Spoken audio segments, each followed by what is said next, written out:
नमस्कार। किसान भाई बहनों, कृषि हमारे देश की अर्थव्यवस्था की बुनियाद है। हमारे किसानों को बेहतर साधन और सही मार्गदर्शन मिले। हमारे किसान भाई भी परंपरागत खेती के साथ साथ उन्नत तकनीक अपनाएं, तो इससे न केवल हमारे देश और प्रदेश के सकल उत्पादन में वृद्धि होगी, बल्कि हमारे किसान भाई भी आर्थिक रूप से मजबूत होंगे। किसान भाइयों, आपका और कृषि दर्शन का रिश्ता तो बरसों पुराना है, खास है।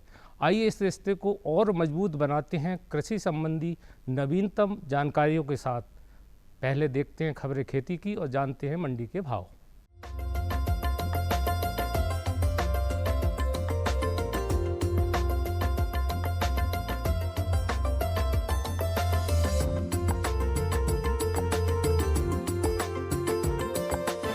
नमस्कार किसान भाइयों, खबरें खेती में आप सभी का स्वागत है। अब देखते हैं कृषि के कुछ मुख्य समाचार। किसानों के उत्थान के लिए सरकार प्रतिबद्ध, गोकुल महोत्सव का शुभारंभ, फायदेमंद मृदा स्वास्थ्य कार्ड योजना, ग्रीष्मकालीन भिंडी की उन्नत खेती और पशुओं में खीस का महत्व।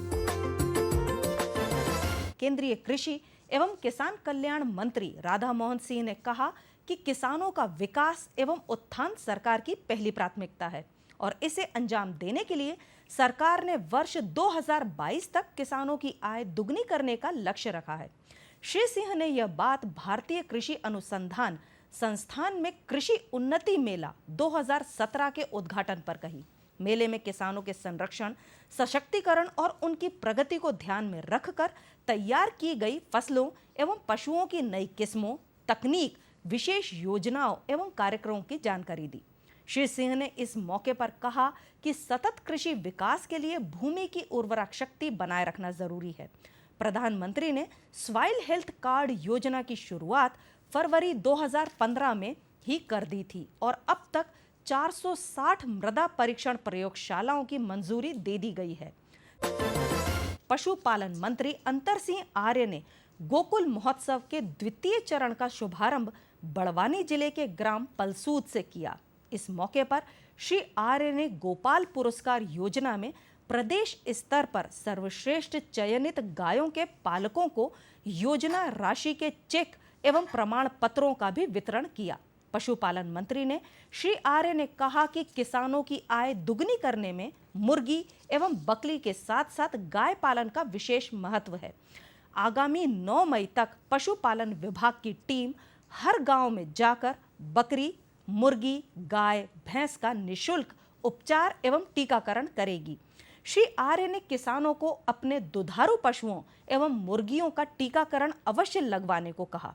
उन्होंने बताया कि सेंधवा में जहां 12 करोड़ की लागत से दुग्ध संयंत्र की स्थापना की जा रही है, वहीं कड़कनाथ मुर्गा पालन के लिए 9 करोड़ की लागत विशेष कार्य योजना बनाई गई है।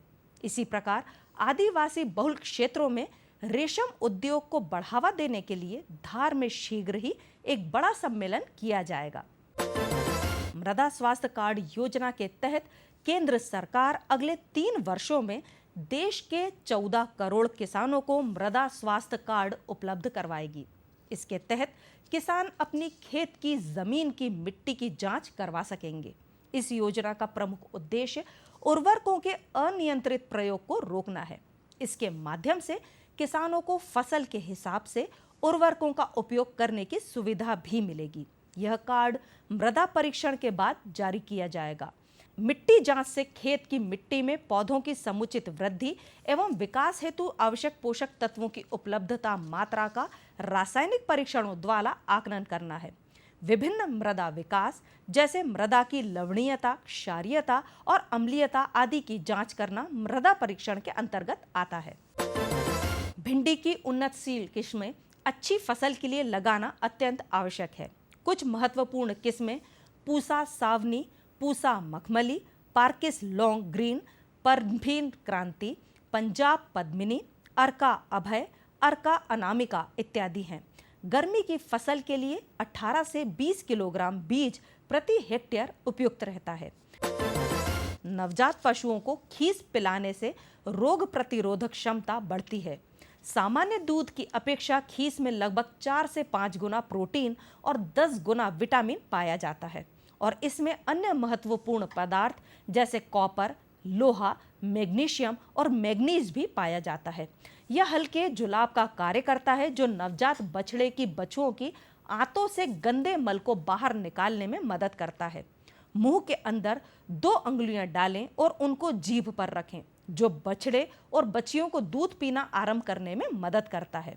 2 महीनों तक बछड़े और बच्चियों को संपूर्ण दूध प्रतिस्थापक देना चाहिए।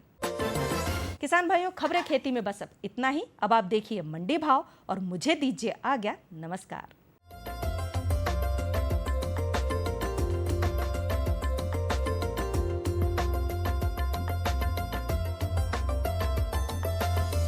सबसे पहले जानते हैं मसूर के प्रति क्विंटल भाव। बड़नगर में न्यूनतम 3,791 रुपए और अधिकतम 4,420 रुपए। उज्जैन में न्यूनतम 3,900 रुपए और अधिकतम 4,199 रुपए। रीवा में न्यूनतम 4,260 रुपए और अधिकतम 4,441 रुपए और शाजापुर में न्यूनतम 4,200 रुपए और अधिकतम भाव 4,415 रुपए रहा। इसके बाद जानते हैं अरहर के प्रति क्विंटल भाव।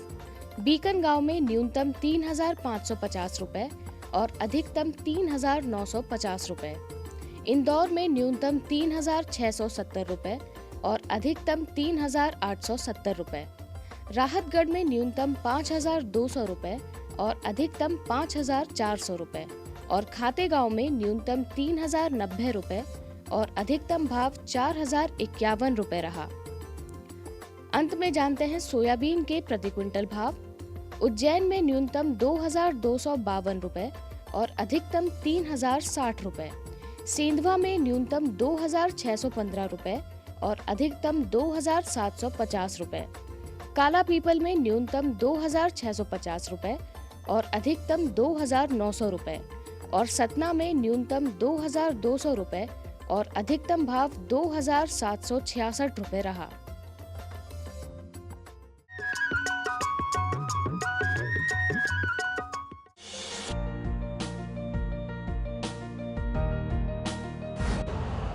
यूरिया का स्वदेशी उत्पादन 70 लाख टन बढ़ाने के लिए 6 उर्वरक संयंत्रों का उद्धार किया जा रहा है। FCIL के गोरखपुर, सिंदरी, तलचर और रामागुंडम संयंत्र, HFCL की बरौनी इकाई और BVFCL की नामरू फोर्थ। सोने पर सुहागा ये है कि देश में अब बनेगा सिर्फ नीम लेपित यूरिया, क्योंकि इससे होगा किसानों का फायदा ही फायदा। अनाज का उत्पादन 10% तक बढ़ेगा। बढ़ेगी 10 से 15% नाइट्रोजन क्षमता।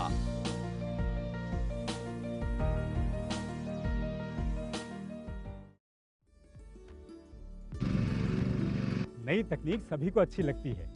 मैंने भी अपने खेत की तैयारी, बुआई, जुताई, गहाई वगैरह के लिए छोटी मशीनें अपनी जरूरत के हिसाब से खरीदी। मैंने अपने खेतों में मशीन का प्रयोग किया तो काम जल्दी और आसान हो गया। खेती में मशीनों के इस्तेमाल के बाद मुझे मिली भरपूर पैदावार और ज्यादा मुनाफा। छोटी मशीनें तो हमारी अपनी अपनी हैं, लेकिन बड़ी मशीनें हमने समूह बनाकर खरीदी। किसान भाइयों और बहनों, आप भी उन्नत मशीनों और उपकरणों की खरीद पर वित्तीय सहायता का लाभ उठाएं, अपनी आमदनी बढ़ाएं और खुशहाली पाएं।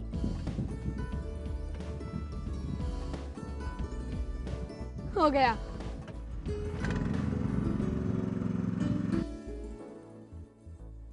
मैंने सोच लिया है, मैं तुझे कृषि का इंजीनियर ही बनाऊंगा।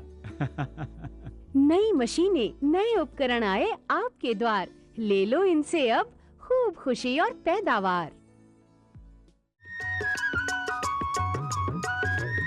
किसान भाइयों, रंग बिरंगे फूल किसका मन नहीं मोहते। प्रकृति का अनुपम उपहार है फूल। किसान भाइयों, शादी ब्याह का मौसम हो या फिर देव दर्शन का या किसी और उत्सव का, फूलों की ज़रूरत तो बरस भर पड़ती है। अगर गर्मियों के मौसम में फूलों की खेती जो किसान भाई कर रहे हैं और कोई अड़चन आ रही है, तो उस अड़चन को दूर करने के लिए आज हमारे साथ हैं उद्यान की विशेषज्ञ डॉक्टर राजेंद्र प्रसाद शर्मा। आइए उनसे जानते हैं।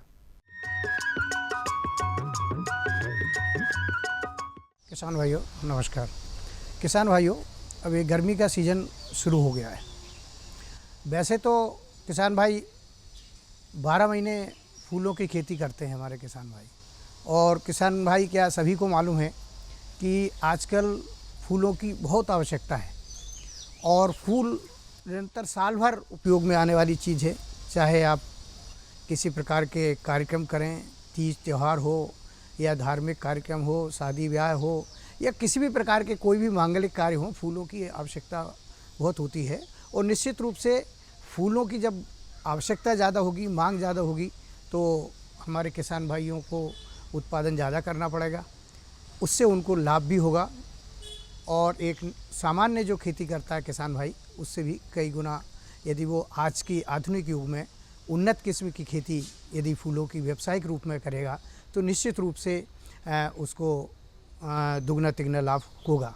आज इस परिवेश में चूँकि पढ़े लिखे युवा हमारे ग्रामीण क्षेत्रों में बेरोजगार घूम रहे हैं, कई किसानों के पास अच्छी ज़मीन है, पर्याप्त पानी है, रोजगार के साधन नहीं हैं, तो ऐसी स्थिति में किसान भाई जो बेरोजगार युवक हैं उनको एक फूलों की खेती को व्यावसायिक रूप में करने से एक अच्छा रोजगार का साधन उपलब्ध कर सकते हैं स्वयं के स्रोतों से। तो किसान भाइयों जिनके पास आज अच्छा पानी है, अच्छी ज़मीन है, अच्छे संसाधन हैं और किसी प्रकार की लागत मूल्य लगाने में उसके पास कोई परेशानी नहीं है, तो निश्चित रूप से उद्यान की विभाग द्वारा जो आज नई टेक्नोलॉजी के अनुसार जो बीज उपलब्ध कराए जा रहे हैं, जानकारियाँ दी जा रही हैं, उसके द्वारा खेती करवाई जा रही है, कम से कम जो नए पढ़े लिखे लोग हैं उनको इसमें आगे आना चाहिए। और आज बेमौसम में भी गर्मी के दिनों में हमेशा फूलों की कमी हो जाती है और फूलों की कमी हो जाती है तो निश्चित रूप से उसका मूल्य बढ़ जाता है, उत्पादन में कमी होती है। तो बेमौसम किसान भाई हमारे फूलों की खेती को कैसे करें, इसके लिए आज के उसमें पॉली हाउस और ग्रीन हाउस एक ऐसी नई टेक्नोलॉजी के रूप में उभर कर सामने आई है, जो विभाग भी उसको प्रमोट कर रहा है। उद्यान की विभाग हर जिलों में उसका शाखाएं हैं और उसमें किसानों को प्रोत्साहन स्वरूप अनुदान की राशि भी दी जा रही है और उसके लिए मार्गदर्शिका और सारी चीज़ें उपलब्ध कराई जा रही हैं। तो कम ज़मीन और कम पानी में किसान भाई यदि फूलों की खेती करते हैं, जैसे आज इस समय रजनीगंधा हुआ, रजनीगंधा लगा सकते हैं, झरबेरा लगा सकते हैं, ग्लेडुलस लगा सकते हैं, गुलाब लगा सकते हैं, कई प्रकार के हम पॉली हाउस और ग्रीन हाउस में फूलों की खेती बेमौसम में भी करके और उससे अधिक उत्पादन कर सकते हैं। बस यही है कि किसान भाई अपने को आधुनिक रूप में ढाले और न्यू टेक्नोलॉजी से उसकी खेती करें। और जिन किसान भाई के पास पर्याप्त ज़मीन है और वो खेती कर सकते हैं, तो अब जैसे गर्मी है, गर्मियों के दिनों में गेंदा वर्गीय जो फसलें हैं, गेंदा है, हाइब्रिड गेंदा जो उन्नत गेंदा होता है, निश्चित रूप से इस समय आप गेंदा की फसल लगाइए। गेंदा की फसल में आपको कुछ नहीं करना है, एक बढ़िया क्यारी बनाइए, 3 फीट चौड़ी और 10 फीट लंबी एक क्यारी बना लीजिए, उसको बढ़िया खुदाई कर लीजिए, उसमें 10 किलो गोबर का खाद डाल के, दीमक की दवाई डाल के बढ़िया उसकी कटाई करिए और 1 हेक्टेयर के लिए कम से कम जो है 400 से 500 ग्राम बीज पर्याप्त होता है। उसको आप लाइनिंग से या डायरेक्ट सोइंग करके उसके ऊपर गोबर की खाद बारीक करके ढक दीजिए। 25 से 30 दिन में उसकी पौध तैयार हो जाती है और किसान उस बीच में अपना खेत तैयार कर ले, उसमें बढ़िया गोबर खाद, दीमक की दवाई डाल के अच्छा 2-3 बार कल्टीवेशन कर ले निश्चित रूप से, और 25 से 30 दिन बाद उसको ट्रांसप्लांट करे, रोपा उसको खेती में लगाए। मैं कहता हूँ कि 135 से 140 दिन की कुछ गेंदे की फसल होती है, उसमें लागत 25 से 30 हज़ार मुश्किल से भी नहीं आती है और 1.5 से 2 लाख रुपए किसान भाई हमारा फ़ायदा करता है। तो ऐसे ही किसान भाई व्यावसायिक रूप में जैसे गुलदाउदी है, ग्लेडुलस है, रजनीगंधा है, झरबेरा है, मोगरा है, चमेली है, लिलियम है, ऐसी कई प्रकार की खेती आज के उसमें कर सकता है और अधिक से अधिक फूलों की खेती से लाभ अर्जित कर सकता है। तो मैं किसान भाई से ये अनुरोध करूंगा कि अधिक से अधिक फूलों की खेती में आप आगे आएँ, युवा नौजवान आज इस रोज़गार को अपनाएं और ज़्यादा से ज़्यादा फूलों की खेती को लाभ का धंधा बनाएं। नमस्कार। ये बदलाव क्या है भैया? ये बड़े काम की चीज है। इंसान की सोच में अगर बदलाव आ जाए तो सब कुछ मुमकिन है, सब कुछ संभव है। अब ये बदलाव फिर आ रहा है, हर सूरत की मुस्कान में वो आपको दिखाई देगा। तो चलिए एक नई शुरुआत करते हैं, कुछ बदलाव करते हैं। दूरदर्शन किसान, एक नया चैनल जहां बातें होंगी बदलाव की और आपके कल की बेहतर शुरुआत की। छेड़ो बातें बदलाव की। बात गांव की, बात किसान की, जानकारी नई तकनीक की, मुलाकात सफल व्यक्तियों से, साथ में मनोरंजन और भी बहुत कुछ। ये सब मिलेगा आपके अपने कार्यक्रम गांव इंडिया में। तो देखना ना भूलें सोमवार और मंगलवार सुबह 7:30 बजे। डीडी किसान, बदलते भारत की शान।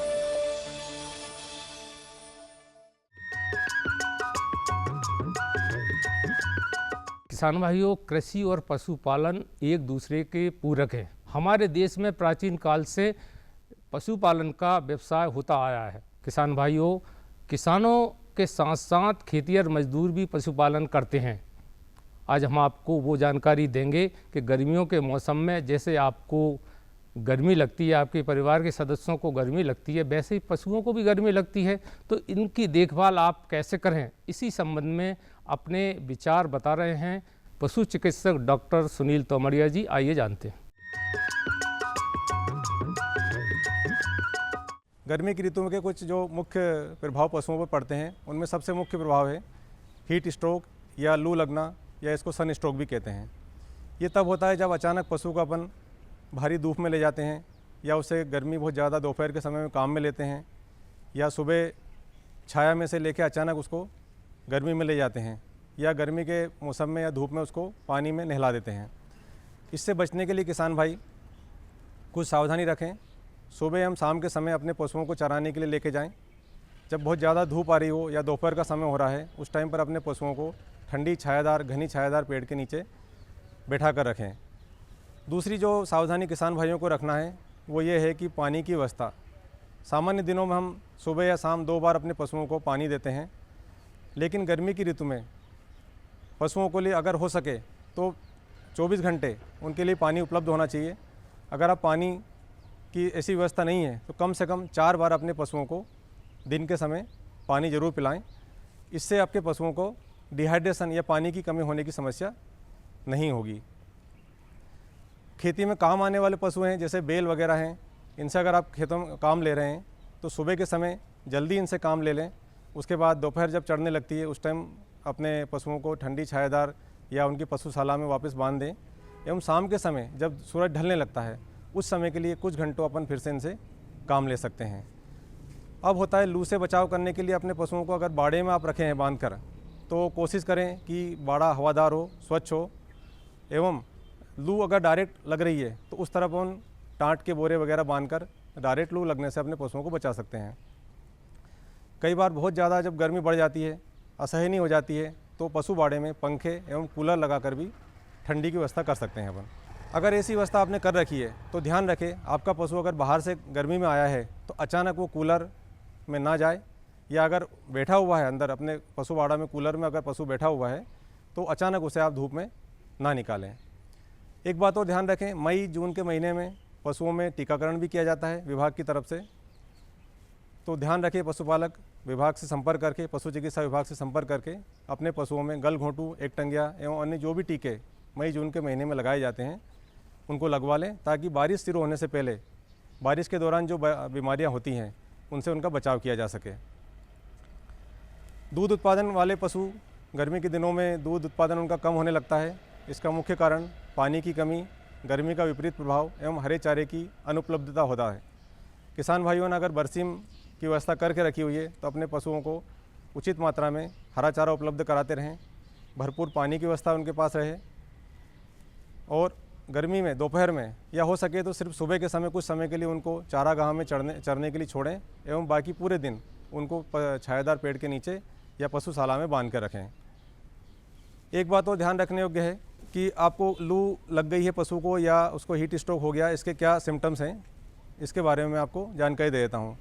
अचानक जैसे आपके पशु को लू लग गई है तो पशु बिल्कुल अनमना हो जाएगा, गर्दन लटका कर खड़ा रहेगा, छाया में या इस तरफ बैठने की कोशिश करेगा एक तरफ जाकर, उसके मुंह से लार वगैरह गिरती है। ऐसी स्थिति आपको जब दिखे या बहुत ज़्यादा जब अगर हीट उसकी गर्मी बढ़ जाती है तो कई बार पशु गिरकर तड़पने भी लगता है। ऐसी परिस्थिति जब भी निर्मित होती है तो किसान भाई ध्यान रखें, उसे तुरंत ठंडी जगह पर लेके जाएं अपने पशु को, ठंडे पानी से उसको नहला दें, बार बार उसके शरीर पर ठंडा पानी डाल सकते हैं, एवं अपने नज़दीक के पशु चिकित्सक को बुलाकर तुरंत उसका उपचार करवाएं, अन्यथा ऐसी स्थिति में अधिकतम पशु की मृत्यु होने की संभावना रहती है। छोटे पशु जैसे हैं तो उनके लिए उपाय आपको ठंडा पानी की व्यवस्था करके उनके लिए भी रखें, क्योंकि बकरियों को तो हम अधिकतर समय जंगल में चराने के लिए लेके जाते हैं, तो कोशिश करें कि सुबह और शाम को ही उनको चराने के लिए लेकर जाएं। दिन में उन्हें घनी छायादार पेड़ों के नीचे या उनके शेड में बांध कर रखें। दाने की, हरी पत्तियों की उनके लिए पूर्णतः व्यवस्था करके रखें। और टीकाकरण, बकरियों में भी कई प्रकार के टीकाकरण होते हैं जो गर्मियों के मौसम में बारिश शुरू होने के पहले किए जाते हैं, तो अपने नज़दीक के पशु चिकित्सक से संपर्क करके उसे बुलाकर या अपने पशुओं को वहाँ ले जाकर उनका टीकाकरण जरूर कराएं। तो निम्न बातें ध्यान रखकर पशु पालक अपने पशुओं को गर्मी के अत्यधिक प्रभाव से बचा सकता है, इससे उनकी जान भी बचाई जा सकती है और उनसे अधिकतम उत्पादन भी लिया जा सकता है।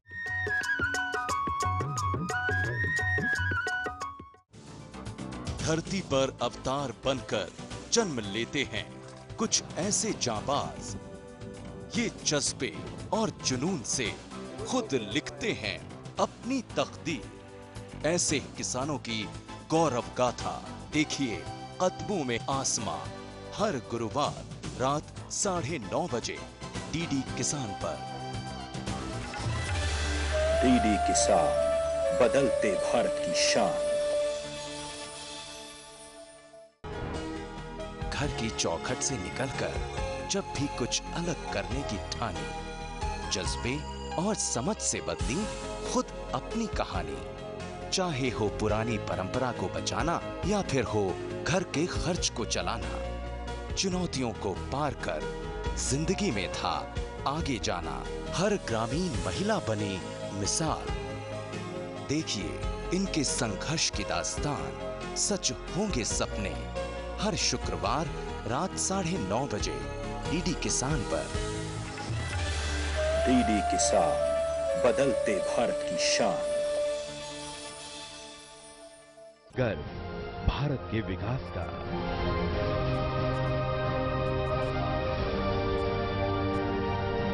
गौरव प्रगति के विश्वास का, चेहरा भारतीय किसान का,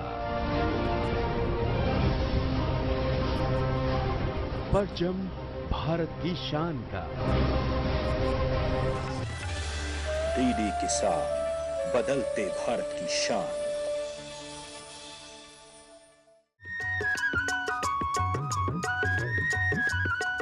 किसान भाइयों, किसी काम को मेहनत और लगन से किया जाए तो निश्चित रूप से सफलता मिलती है।